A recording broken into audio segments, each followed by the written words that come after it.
Bismillahirrahmanirrahim. Bagaimana hukumnya salat dengan menggulung celana hingga di atas mata kaki dan menurunkannya selesai salat? Naam. Dalam hal ini ma'asyiral ikhwah rahimakumullah, Rasulullah sallallahu alaihi wasallam dalam banyak riwayat menegaskan bahwa seorang laki-laki tidak diperbolehkan menggunakan celana atau memakai sarung hingga menutupi mata kakinya.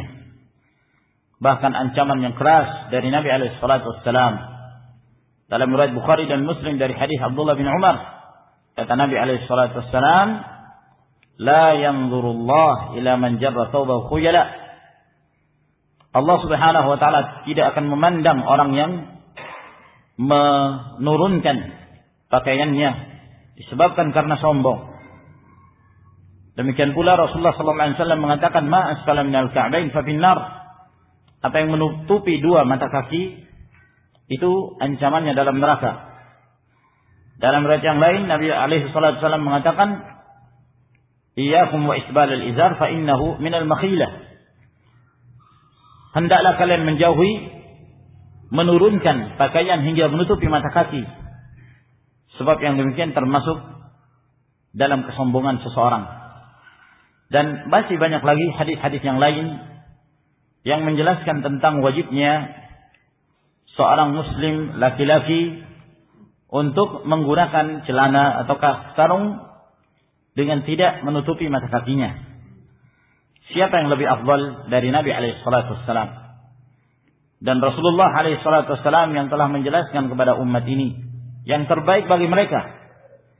Apabila Nabi alaihi salatu wasallam mengancam, ma asfala minal ka'bain fa finnar, yang menutupi dua mata kaki itu ancamannya neraka, maka jangan kemudian kita berusaha mencari berbagai alasan, mengatakan saya kan tidak sombong, ya, saya tidak termasuk di antara hadis tersebut. Dari mana kita mengetahui bahwa kita tidak sombong?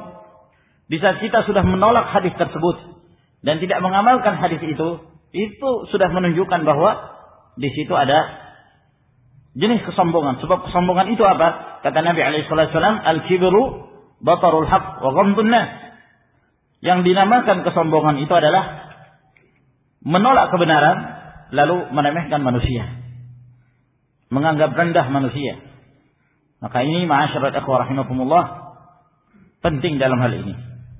Ada sebagian kaum muslimin punya kebiasaan kalau masuki salat baru digulung. Selesai salat, selesai masalah, diturunkan kembali. Padahal hadis-hadis tersebut bersifat umum. Di dalam salat dan di luar salat. Di dalam salat dan di luar salat. Dalam riwayat Imam Muslim dengan tegas Nabi sallallahu alaihi wasallam mengatakan, la yanzurullahu ilaihim thalathatun la yukallimuhumullah wa la yanzuru ilaihim wa la yuzakkihim walahum adzabun alim. Ada tiga golongan yang Allah Subhanahu wa taala tidak akan berbicara dengan mereka. Allah tidak akan memperhatikan mereka. Allah tidak akan mensucikan mereka. Bagi mereka azab yang pedih.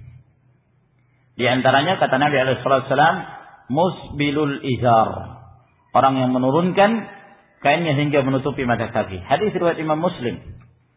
Ya, maka ini menunjukkan sangat kerasnya, termasuk di antara dosa besar yang dilalaikan oleh sekian banyak kaum muslimin. Orang-orang yang mereka masuk ke dalam salat lalu kemudian mereka menggulung, ya, dan selesai salat mereka menurunkan kembali, mereka telah terjatuh dalam pelarangan yang berikutnya. Ya, di antara larangan tersebut karena mereka menyangka bahwa larangan tersebut hanya di dalam salat, padahal tidak. Hadis-hadisnya bersifat umum. Demikian pula ketika dia masuk ke dalam salat, lalu dia menggulung celananya.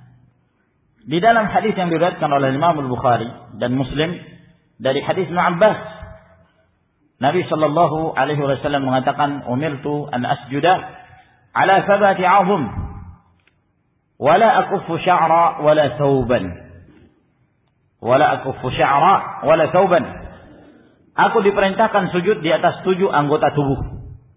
Lalu beliau menyebutkan 7 anggota tubuh tersebut, jidat, dahinya, lalu kemudian kedua tangan, lutut dan atraful qadamain, ujung-ujung bagian kakinya. Lalu kata Nabi alaihi wasallam, "Wala akufu sya'ran wala thawban." Dan aku tidak menahan rambut dan tidak pula pakaian. Aku tidak menahan rambut dan tidak pula pakaian. Nah, tidak menahan rambut, yakni kalau rambutnya panjang terus diikat. Nah, ini tidak diperbolehkan dalam salat. Demikian pula tidak menahan pakaian. Ya, tidak menahan pakaian. Termasuk di antara menahan pakaian apabila dia menggulung ya pakaiannya tersebut sehingga dia jatuh dalam kesalahan yang berikutnya. Oleh karena itu jalan yang terbaik adalah menggunakan celana yang tidak menutupi mata kaki. Minimal mata kaki yang terlihat, yakni di atas mata kaki. Ya. Atau kalaupun dipaksa-paksakan pas dengan mata kaki. Jangan sampai mata kakinya tertutup. Nah, jangan sampai tertutupi mata kakinya. Ya. Oleh karena itu Umar bin Khattab radhiyallahu ta'ala karena melihat pentingnya masalah ini, beliau dalam kondisi sekarat. Ya. Pada waktu itu beliau ditikam oleh seorang Majusi, Abu Lu'lu' Al-Majusi. Nah, dalam keadaan terluka seperti itu, di atas pembaringannya, dalam keadaan sakit, ketika ada seorang anak kecil masuk ke dalam kamarnya, dalam keadaan dia melihat anak tersebut menurunkan kain sarungnya, beliau tegur. Lalu beliau mengatakan, "Ya gulam, irfa izarak, fa innahu asqa wa anqa." Wahai anak, angkatlah sarungmu hingga tidak menutup mata kaki, karena itu lebih bertakwa dan lebih bersih. Kalau diturunkan kan kotor. Ya. Nah, maka angkatlah. Itu lebih bertakwa dan itu lebih bersih. Jangan pedulikan apa yang dikatakan oleh sebagian, kadang-kadang mereka mencemooh orang-orang yang hendak mengamalkan perintah Nabi sallallahu alaihi wasallam ini. Diteriaki banjirlah atau diteriaki dengan macam-macam teriakan. Walhamdulillah kita bersabar di atas sunnah Nabi alaihi assalatu wassalam.